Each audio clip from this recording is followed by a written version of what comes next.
பிறகு எல்லோரும் சேர்ந்து ஜெபிக்கலாம்.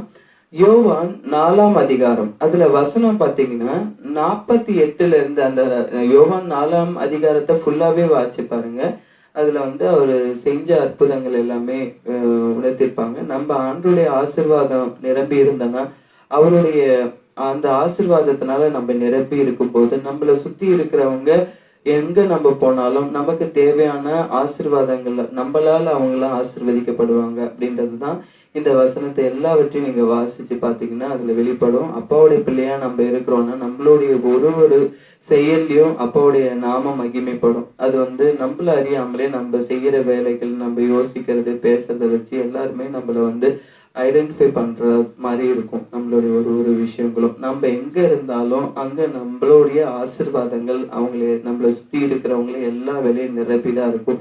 நம்ம வாயிலிருந்து புறப்படுகிற ஒவ்வொரு வார்த்தையும் அவர் ஆசீர்வதிப்பாரு. போதுமான சமாதானம் தரக்கூடிய வார்த்தைகளை தந்து நம்மளை வழி நடத்துவாரு.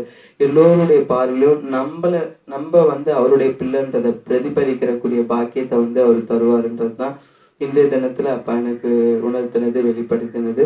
இதுல ஒரு சில வசனங்களை மட்டும் நான் உங்களுக்கு வாசிச்சு காமிக்கிறேன்.